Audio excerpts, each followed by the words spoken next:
ভাষা খারাপ করলে তো হয় না। না, লোক ভালো নেই, গরুর জগতের একটা লোকও ভালো নেই। বকনা বাছুর দিয়ে কারা করতে পারে? যাদের আপনার অতিরিক্ত ইনকাম আছে, আর জানানি জীবনের চাকা শুরু করবে এই গরু দিয়া, তাদেরকে গাভী পালতে হইব। আধুনিকতার মধ্যে যদি যান, তাইলে পরে সেই আধুনিকতা খুব বেশি দিন হয়েছে শুরু হয়নি। মানুষের কাছ থেকে টাকা পয়সা ধার কইরা মনে করেন যে জীবন শুরু।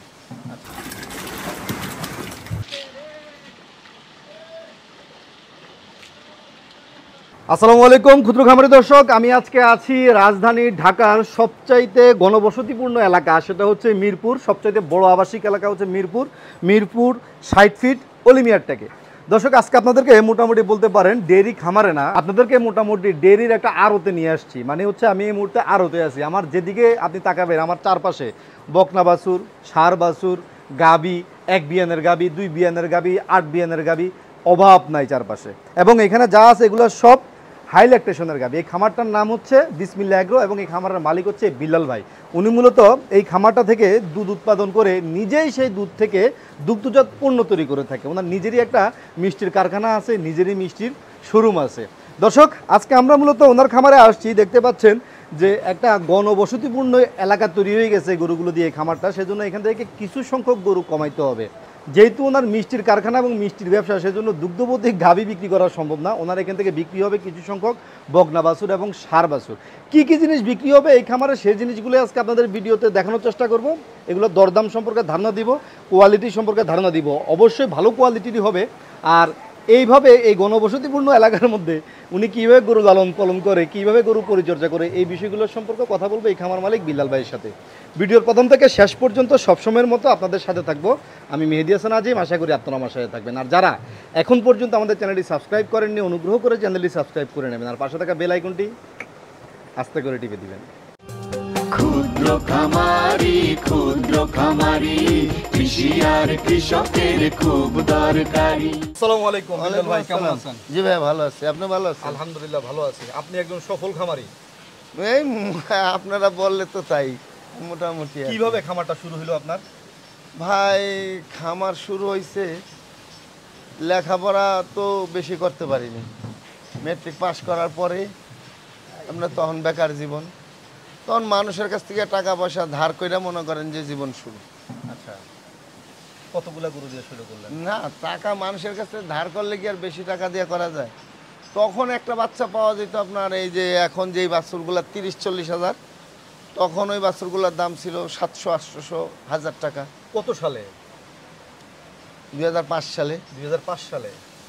আচ্ছা, তখন ওই বাছুরের দাম 1000-1200 টাকাই ছিল। এত কমে বাছুর পাওয়া যেত? হ্যাঁ, তখন বাছুরের দাম কম ছিল। বড় একটা গাভী ছিল আপনার, এই ধরনের বড় গাভী ছিল, এই ধরনের বড় গাভী ছিল 30-32 হাজার। বলেন? হ্যাঁ, তখন এরকমই ছিল। এই গাভীগুলোর দুধ কেমন হইতো? তখন 15-16-20টা দুধ অনায়াসই হইতো। মাশাআল্লাহ। তো কয়টা দিয়ে শুরু হলো আপনার? ভাই, আমার মানুষের কাছ থেকে টাকা ধার করে জীবন শুরু করা। এখন ছোট বাচ্চার থেকে শুরু করছি, পরে মনে করেন যে এই আল্লাহ তাআলার মেহেরবানি একটা একটা করে ধীরে ধীরে ব্যবসা বাণিজ্য করে শুরু করছি। এখন আলহামদুলিল্লাহ কতগুলা গরু আছে? এখন গাভী আছে আল্লাহর মেহেরবানি 40টার মতো। 40টার মতো গাভী আছে। আর বাছুর টাছুর সব মিলে কতগুলো আছে? সব মিলে 70-75টা। 70-75টা আছে। বা সেটা হইতে পারে। মিরপুরের মতো যেখানে মানুষ ঠাসাঠাসি করে বসবাস করে, হ্যাঁ, মানুষ থাকার জায়গা নাই। মিরপুর কিন্তু বাংলাদেশের ঢাকা শহরের সবচেয়ে বড় আবাসিক এলাকাগুলোর মধ্যে একটা, তাই না? তো এত বড় ঘনবসতিপূর্ণ এলাকার মধ্যে আপনি খামার পরিচালনা করতেছেন, কেমন মানে দিনকাল কেমন যেতেছে? আমার কথা হচ্ছে এটা।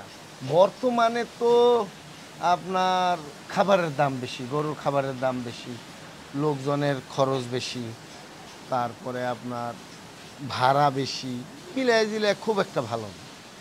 খামারের জগতে আর সত্য কথা ভালো নেই। আচ্ছা, এই জায়গাটা ভাড়া নেওয়া জায়গা? হ্যাঁ, এই জায়গাটা ভাড়া না। এই যে শেড করছেন আপনি, শেডের মধ্যে খেয়াল করলাম আপনি উপরে এই যে খড় বিছায় রাখছেন, এটা কি খড় স্টক করছেন নাকি তাপমাত্রা যেন নিচে কম আসে সেজন্য খড় দিয়ে সিলিং করছেন? না, মূলত খড় স্টক করে রাখার মতনই, কারণ হইল তাপমাত্রার ব্যাপারটা এখানে তো আছেই। প্লাস পয়েন্ট এটা, তাপমাত্রার জন্য তো আলাদা ওই আপনার কাগজ দেওয়া হয়েছে, ব্যবহার করা হয়েছে। তো আর খের রাখার তো জায়গা নেই আমাদের। আচ্ছা, আমরা যে অন্য জায়গায় রাখবো বাহিরে কোনো স্কোপ নাই, যার কারণে এই সিলিং করা যে খের রাখার জন্য। আচ্ছা, গতানুগতিক সময়ে আমরা যেসব খামারে যাই খুব টিপটপ শেড দেখি, হ্যাঁ, মানুষ লাখ লাখ টাকা খরচ করে শেড নির্মাণ করে, কারো দেখি যে শেডের পিছনে 1 কোটি টাকা খরচ করে ফেলে। কিন্তু আপনি খুব মানে স্বাভাবিকভাবে সাধারণভাবে শেড তৈরি করছেন, আমি দেখতেছি বাঁশ, তারপরে এই যে পিলার, হ্যাঁ, এগুলো কিনে আপনি শেড করছেন। এই শেডটা আসলে গরু পালনের জন্য কতটা উপযোগী বলে মনে করেন? আধুনিকতার মধ্যে যদি যান তাইলে পরে সেই আধুনিকতা খুব বেশি দিন হচ্ছে শুরু হয়নি। আর আমি যখন এই জায়গায় গরু লালন পালন শুরু করি তখন এই জায়গায় মনে করেন 3 মানুষের সমান গর্ত ছিল। এই গর্ত ভরাট করে তারপরে এখানে প্রথমে আপনার টিনের ঘরেই ছিল। আর এই ঘরটা মূলত করা হয়েছে গত বছর, এই অ্যাঙ্গেল দিয়া করা হয়েছে গত বছর। আগে এই বাঁশের ঘরেই ছিল, ওই পিলার দিয়া বাঁশের ঘরেই ছিল। তো এইখানে ভাই আইসা ঘর দুয়ার করতে অনেক ব্যাগ পাইতেছি। আর পরের জায়গায় আপনি ইচ্ছা করলেও ওইভাবে করতে পারবেন না। কারণ আজকে যদি বলে যে তুমি চলে যাও, আমার 2-3 মাস সময় দেবে, আমার চলে যেতে বাধ্য। সুতরাং আধুনিকতা ওরকমভাবে এখানে প্রয়োগ করা যায় না বা আসবে না। আপনি একবারে ছোট থেকে এই পর্যন্ত আসছেন। জি। তো আপনার কাছে যদি আমি পরামর্শ চাই, যেমন আমাদের অনেক প্রবাসী ভাইরা আছে বা আমাদের দেশে অনেক চাকরিজীবী ভাইরা আছে, অনেক স্টুডেন্ট ভাইরা আছে যারা চাকরি ব্যবসা কোনো কিছু করতে পারতেছে না, এখন সিদ্ধান্ত নিতে গরুর খামার করবে, তারা আসলে কিভাবে খামার শুরু করবে আপনি পরামর্শ দিবেন? বকনা বাছুর দিয়ে না গাভী দিয়ে? না, বকনা বাছুর দিয়ে কারা করতে পারে? যাদের আপনার অতিরিক্ত ইনকাম আছে, যেমন আদার্স ইনকাম আছে, তারা বকনা বাছুর দিয়ে করতে পারে। আর যারা জীবনের চাকা শুরু করবে এই গরু দিয়া, তাদেরকে গাভী পালতে হইব। কারণ গাভী হইলে আপনার দুধ আসবে, দুধ আসলে দুধের টাকা আসবে। আর বকনা বাছুরে তো দুধ আসবে না, টাকা আসবে না, বরঞ্চ ওইটার পিছনে আরও খরচ আছে। আর গাভীতে আপনার ইনকাম হবে। সুতরাং 1 বছর পরে বাচ্চাটা যদি বিক্রি করেন 60, 70, 80 হাজার, 1 লাখ বিক্রি হবে, সেখানে টাকা ইনকাম হবে। 1 বছর পরে ইচ্ছা করলেই আরেকটা গাভী সে কিনতে পারে এটার সাথে জোড়াতালি দিয়ে। আর বকনা বাছুর সে কবে হিট আসবে, কবে কনসেপ্ট করবে, কবে বাচ্চা দেবে, কবে দুধ দেবে, এর কোনো গ্যারান্টি নেই। অনেকে মনে করে যে গাভী কিনতে গেলে প্রতারিত হওয়ার সম্ভাবনা থাকে বেশি, সেজন্য বকনা দিয়ে শুরু করা ভালো। অনেকে মনে করতে পারে। আর গাভীর জগতে তো ওই গরুর জগতে যারা ব্যাপারী আছে, কি বলবো, ভাষা খারাপ করলে তো হয় না, না লোক ভালো নেই। গরুর জগতের একটা লোকও ভালো নেই, একটা লোকও পাইবেন না যে সৎ লোক, সহি লোক একটাও পাইবেন না। হাজি সাহেব পাজি, ও আরো বেশি পাজি, ও আরো চিন্তা করে কেন আরো 10 বছর আগে হজ করলাম না। কারণ হজ করলেই ওরে মানুষ বিশ্বাস করতো, ও আরো মানুষের বেশি করে ধোকা দেয়। গরুর জগতে একটা লোকও ভালো নেই। আচ্ছা, আপনার খামার থেকে বেশ কিছু বাছুর গাভী বিক্রি হবে শুনেছি। গাভী না, তবে আমার এখানে দেখেন, আমার এখানে জায়গার খুব সংকট। তো সামনে আরও অনেকগুলো গরু বাচ্চা দেবে, বাচ্চা রাখার জায়গা নেই। আর 2015 সাল থেকে আমি মূলত বকনা বাছুর বিক্রি করি নাই বা করার চিন্তাও করি নাই। এখন ধরেন আমার ঘরে জায়গা নেই, আশেপাশে যে জায়গা কোথাও ব্যবস্থা করুন তারও ব্যবস্থা নেই, যার কারণে চিন্তা করছি যে 10-15টা বাছুর বিক্রি করব। এখন আপনার খামারে কত কেজি দুধ উৎপাদন হয়? 400-450 কেজি। 400-450 কেজি দুধ উৎপাদন হয়। আর এই দুধগুলো আপনি কি করেন, মানে বিক্রি করেন নাকি বাই প্রোডাক্ট তৈরি করেন? এইখানে আমাদের কিছু নগদ কাস্টমার আছে, কিছু পাইকার আছে। বাই প্রোডাক্ট বলতে আমাদের নিজস্ব একটা মিষ্টির দোকান আছে, বিসমিল্লাহ ডেইরি অ্যান্ড সুইটস। এটার ঠিকানা হইল আপনার বম্বে গলির উল্টা দিকে 97 মধ্যপীরের বাগ। তো ওইখানে আমাদের মিষ্টি তৈরি হয়। আমাদের দোকানটা অল্প কয়েকদিন হয়েছে, তো অত এখনো প্রচার হয় নাই, যার কারণে লোকজনে জানেন। প্রোডাক্ট তো এখন লোকজনে বলবে ভালো কি মন্দ, বুঝছেন, আমারটা আমি বললে তো আর হইব না।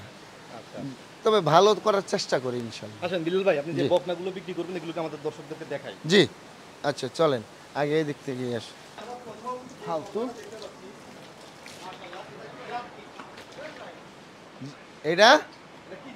এটা ফ্রিজিয়ান জাতের ভাই। সব গরুই, বেশিরভাগ গরুই তো ফ্রিজিয়ান জাতের, বুঝছেন। এর বয়স কেমন আছে? এর বয়স 7-8 মাস। 7-8 মাস বয়স আছে। জি। এর রেকর্ডটা একটু বলবেন, এর মায়ের কি অবস্থা? এর মা খুব ভালো রেকর্ডের গরু। এর মা 28-30টা দুধের গরু। আমার এখানে বেশি দুধের গরুই বেশি, অল্প দুধের গরু খুব কম আছে, কয়েকটা আছে। এর বাবা কি বলতে পারবেন? না, বাবা খাতা না দেখলে বলা যাবে না। এইটা এটা এসিআই কোম্পানির সিমেন্ট। এসিআই কোম্পানির সিমেন্ট, মানে এর বাপ এসিআই। এসিআই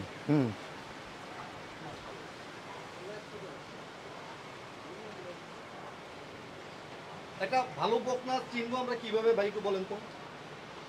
ভালো বকনা বা ভালো গরু সাধারণত গরুর কোয়ালিটি বা গরুর শরীর দেখলেই তো বোঝা যায়। গরুর মধ্যে ধরেন এই পিছনের অংশটা একটু উঁচা হয়, সামনের অংশটা একটু নিচা হয়। ভালো গরুগুলা, ফ্রিজিয়ান গরুগুলা, ভালো জাতের গরুগুলা তলাটা ভালো আসে, হ্যাঁ, বাট টাটগুলা ভালো দেখা যায়, চামড়াটা পাতলা হয়, মাথাটা ছোট হয়। এই তো ভালো জাতের গরুর বৈশিষ্ট্য। এটার দাম কেমন আছে? এটার দাম 1,20,000 টাকা চাই। 1,20,000। বয়স কত? বয়স 7-8 মাস। 7-8 মাস, তাহলে মোটামুটি আরো 4 মাস 5 মাসের মধ্যে হিটে আসবে সম্ভাবনা আছে। সম্ভাবনা আছে। মাশাআল্লাহ। এরপরে যেটা আছে এইটাও ওর মা খুব বড়, খুব ভালো জাতের গরু ওর মা, বুঝছেন তো। এটা খুব ভালো মানের বকনা। ওর মা দুধের রেকর্ড কত? ওর মা দুধের রেকর্ড 25-26 25-26। দর্শক আসলে খুবই হিজিবিজি জায়গা, অনেক গরু এখানে, দাঁড়ানোর জায়গা নাই। তারপর আমি যতটুকু সম্ভব দেখানোর চেষ্টা করতেছি, আপনারা একটু বুঝে নেওয়ার চেষ্টা করবেন। আর সবচেয়ে ভালো হচ্ছে যেহেতু একবারে ঢাকাতে মিরপুরেই আছি আমরা, আপনারা যে কেউ চাইলে খুব সহজে এসে নিজের চোখে দেখে কিনতে পারবেন। এটার বয়স কত? এটা বয়স 6-7 মাস। 6-7 মাস। এটার দাম কত? এটার দাম আপনার 80,000 টাকা। 80,000 টাকা। মাশাআল্লাহ, খুবই রিজনেবল প্রাইস। এগুলো সব মুন্ডি করানো। সব মুন্ডি করানো, মানে জি এগুলো ভাই। আপনি মুন্ডি করছেন? এগুলো আমি নিজেই মুন্ডি করছি। নিজেই মুন্ডি করছেন। আচ্ছা, এরপরে যেটা আছে এটা? এটাও খুব ভালো মানের বকনা। এটা অবশ্য এখনো দুধ ছাড়েনি, দুধ এখনো খাইতেছে। খাইতেছে। হ্যাঁ, বয়স কত? বয়স 6 মাস। 6 মাস। কত মাস পর্যন্ত আপনি বাছুরকে দুধ খাওয়ান? সাধারণত যেই পর্যন্ত ওর মার দুধ থাকে বেশি, ততদিন পর্যন্তই খাওয়াই। 1 বছরের আগে সাধারণত দুধ ছাড়ে না, তাও মিনিমাম 8 মাসের আগে ছাড়াই না আমি। 8 মাসের আগে ছাড়া? না, 8 মাস পর্যন্ত আমি দুধ খাওয়াই। এই 1 বছরের বেশিও হয় দুধ খাওয়াই। আচ্ছা, এটার দাম কত? এটার দাম 80,000। 80,000। জি। আচ্ছা, এটা? এটাও বকনা বাছুর, এটা মুন্ডি। মুন্ডি। এটার মা দুধের রেকর্ড কেমন? এইটার মার দুধের রেকর্ড 20-21টা। 20-21টা। হুম। এর বয়স কত? এর বয়স 6 মাস। 6 মাস। এর দাম কত? এর দাম 80,000। 80,000 টাকা। জি। এটা আবার একটু বড় সাইজের। এটা তো মনে হয় জীবনে কোনোদিনও দুধ দিবে না, জীবনে কোনোদিনই বাচ্চা প্রসব না, ষাঁড় বাছুর ভাই, এটা ষাঁড় বাছুর। ষাঁড় বাছুর। এটার বয়স কত? এটার বয়স 9 মাস। 9 মাস। জি। ওজন এখন কেমন হবে? ওজন 100 কেজি হওয়ার মতো 100 কেজি বেশি হবে না? হইতে পারে। হুম। আচ্ছা, এই ষাঁড় বাছুরটার দাম কত বলেন? ষাঁড় বাছুরটা 90,000 টাকা চাইছে। 90,000 টাকা। হুম। এরপরে যেটা আছে এটাও ষাঁড় বাছুর। হ্যাঁ, এটার বয়স কত? এরা বয়স 7-8 মাস হবে। 7-8 মাস। এর ওজন কেমন হবে? এই গায়ে গোশ আছে তো প্রায় 2 মণ। 2 মণ গোশ আছে, হুম। মানে 80 কেজি গোশ আছে। গোশ 80 কেজি হওয়ার কথা, আচ্ছা, এটা 80 কেজি বা গোশ হলে কম তো বেশি হতে পারে। ওইটা আরো বেশি হবে। ওটা বেশি হবে। তো ওটাতে 100 কেজি বলছেন লাইভ। হ্যাঁ, না, লাইভ ওয়েট আরো বেশি আছে। গোশ, গোশের কথা আমি বলছেন, 100 গোশতের কেজি কথা গোশ হবে বলছি। বলছেন। হ্যাঁ, আমি গোশের কথা বলছি। লাইভ ওয়েট তো এগুলা মনে হয় যে 120-30 কেজি হইতে পারে, তাই না? বেশি হইব। 80 কেজি মাংস হলে তো 150 কেজি লাইভ ওয়েট হওয়া উচিত। হ্যাঁ, ওরা হওয়া উচিত। 80 কেজি মাংস তো হওয়া কথা এটাতে। হওয়ার কথাই। এটার দাম কত? এটা আপনার 70,000 টাকা। 70,000 টাকা। জি। আচ্ছা, এই পাশে যেটা আছে বকনা বাছুর, বকনা বাছুর। মুন্ডি। মুন্ডি। মোটামুটি বাছুর যা তো সব মুন্ডি করে রাখছে। হ্যাঁ, বকনা বাছুরগুলো সাধারণত মুন্ডি করে করা হয়। মাশাআল্লাহ। এটা একটু বড় সাইজের। এটার বয়স কত? এটার বয়স 11 মাস। 11 মাস। হুম। তাহলে এটা হিটে আসার একবারে মানে টাইম চলতেছে এখন। সম্ভবত। এটার মায়ের রেকর্ড কেমন? এটার মায়ের রেকর্ড ভাই 30-এর উপরে আছে ওর মার রেকর্ড। মাশাআল্লাহ, মাশাআল্লাহ। 30 এর উপরে হ্যাঁ ওর মার রেকর্ড 30-এর উপরে আছে। এটার দাম কত? এটার দাম 1,60,000 টাকা চাই। 1,60,000 টাকা। এগুলো সব আলোচনা করে নেওয়ার সুযোগ। হ্যাঁ আলোচনা করে নেওয়ার সুযোগ আছে। মাশাআল্লাহ। এ খুব ভালো মানের বাছুর। আচ্ছা এরপরে যেটা আছে ওইটাও বকনা বাছুর। এটার মায়ের রেকর্ড কেমন? এটার মায়ের রেকর্ড 25-26টা। 25-26টা। এর বয়স কত? এর বয়স 8-9 মাস। 8-9 মাস। হুম। এটার দাম কত? এটার দাম 1,40,000 চাইতেছি। 1,40,000। জি আলোচনার সুযোগ থাকে। সুযোগ আছে। এরপরে যেটা আছে দর্শক এখানে দেখেন। বকনা যা আছে এগুলো সব বিলাল ভাই মুন্ডি করে রাখছে। এগুলো মুন্ডি করানো সব। এর বয়স কত? এর বয়স 9-10 মাস হইব। 9-10 মাস। এর মায়ের রেকর্ড কত?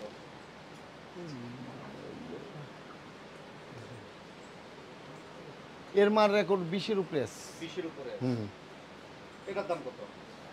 এটার দাম চাইতেছে 1,30,000। 1,30,000। হুম। মাশাআল্লাহ খুব সুন্দর এটা বকনা।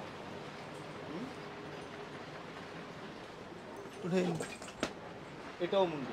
হ্যাঁ এটাও সবগুলোই মুন্ডি করানো ভাই, বেশিরভাগ। 2-1টা মুন্ডি করাইনি। সময় বন্ধ।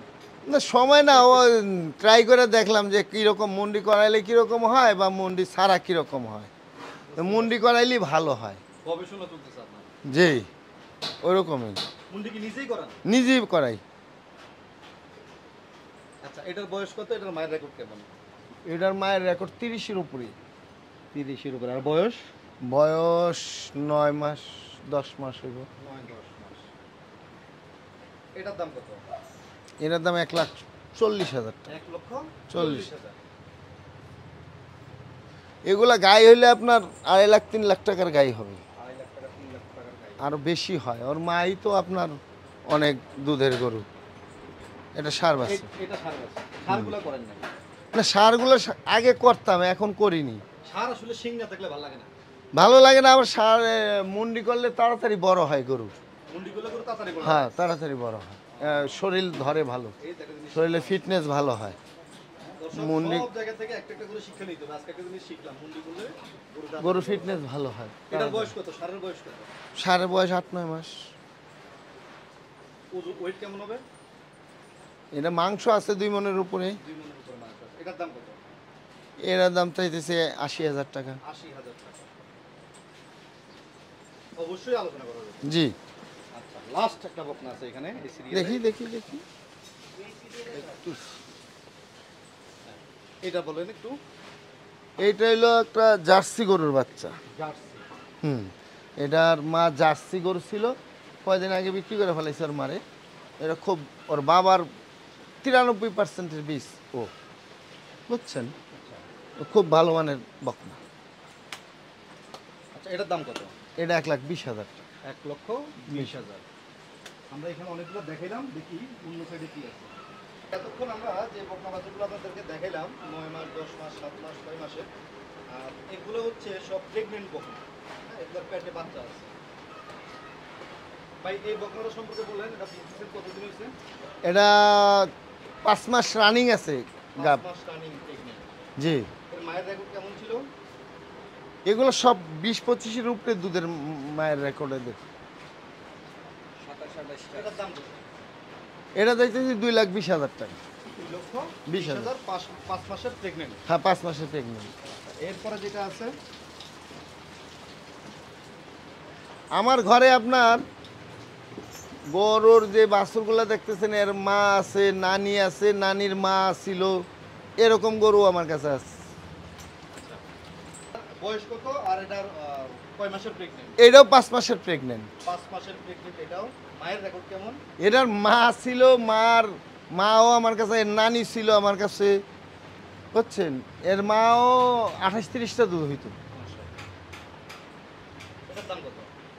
এটার দাম 2,30,000। 2,30,000 5 মাসের প্রেগনেন্ট। এর মা 28-30 কেজি দুধ। হ্যাঁ 28-30-এর উপরে আসছিল। হ্যাঁ ভাই গরু কড়া, এই যে এর মা, নানি, এর বড় মা সব আমার কাছে ছিল। এই আস্তানা শেষ নাই, আরেক আস্তানায় রয়েছে। বিল্লাল ভাই, জি এই আস্তানায় তো আমাদের এই সব আরেক সাইজের। হ্যাঁ এইগুলো সব ওই যে উপযুক্ত বকনা গাভিন ছাড়া আছে। এগুলোর এরকম ভিআইপি ভাবে রাখার কারণ কি? না রাখার কারণে হইলে এইটাও আমার শেড ছিল, গোয়ালঘর ছিল বুঝছেন ভাই। পরে আমি অর্ধেক জায়গা বেশিটুকু আপনার এই মিষ্টির কারখানা করছি, আর এইখানে অল্প একটু জায়গা রাখছি এই যে 8টা গরু পালার জন্য। এই আর কি। আচ্ছা এই গরুগুলো একটু দেখাই। প্রথমে সাদাটা থেকে দেখাই। দেখি বাবা এদিকে যাচ্ছেন। হ্যাঁ আমার এই কালারটা খুব পছন্দ।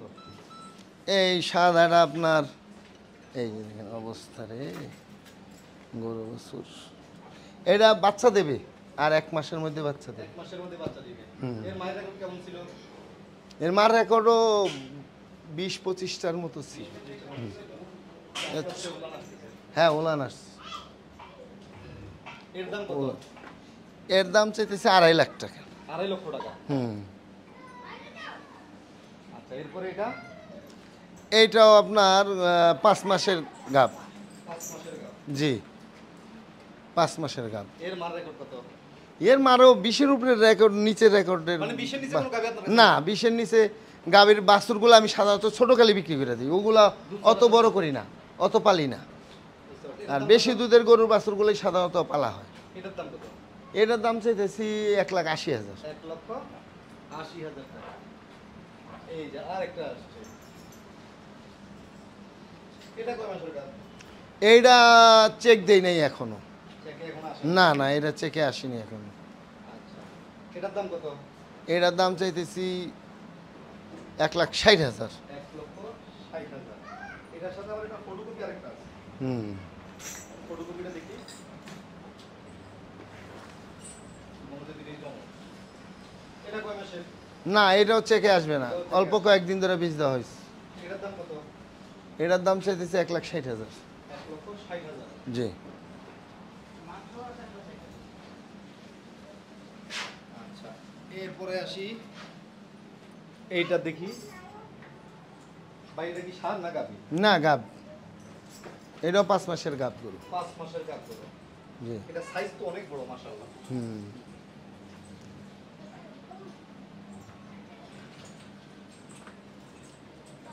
এটার দাম কত? এটা 2.5 লাখ টাকা। 2.5 লক্ষ টাকা। এরপরে যেটা আছে এটা গাব হয়নি এখনো। এখনো গাব হয় না। না এটা এখনো গাব হয়নি, এবার মিস করছে। 3 মাসের সময় চেক দিয়ে দেখি মিস করে ফেলাইছে। এটার দাম কত? এটার দাম চাইতেছি 1,40,000। 1,40,000। তারপরে এটা এই বকনা এখনো হিটে আসেনি। এটা এখনো না ওইটা 5 মাসের গাব, ওইটা এটা 4 সাদাটা। হ্যাঁ সাদাটা 5 মাসের গাব। 5 মাসের গাব। এটার দাম কত? ওটা 2.5 লাখ টাকা। 2.5 লক্ষ টাকা। আর এটা এটা এখনো হিটে আসেনি। এখনো হিটে আসে নাই। বয়স কেমন? এটা বয়স 15-16 মাস। 15-16 মাস। এর মায়ের রেকর্ড কেমন? এর মার রেকর্ড আছে 30টা দুধ। এটার দাম কত? এটা দাম দিয়েছি 2,20,000 টাকা। 2,20,000। আমাদের দর্শকরা কিন্তু আসলে চাইতেছে আপনার পুরা খামারটা আমি ঘুরে ঘুরে ওদেরকে দেখাই, আপনি কিভাবে গরু পালেন, গরুরে কি খাইতে দেন, গরুরে কি ট্রিটমেন্ট দেন, এই বিষয়গুলো নিয়ে আলোচনা করি। আসলে এই ভিডিও তো আমরা যতটুকু করছি এটাই অনেক লম্বা হয়ে গেছে। এখন আপনার সাথে আমি কোনো প্রমোশনাল ভিডিও না, কোনো সেল না, একবারে কোনো ভিজিট ছাড়া বিনা পয়সায় আমি আপনার একটা ভিডিও করব। আপনি কিভাবে উদ্যোক্তা হইলেন, কিভাবে সফল হইলেন, কিভাবে গরু পালেন, এই জিনিসগুলো আমাকে বলবেন। আমি সেই গাজীপুর থেকে আপনার কাছে আসবো, কারণ আপনি শুধু আমাকে একটু সময় দিবেন। সেটা কবে দিবেন?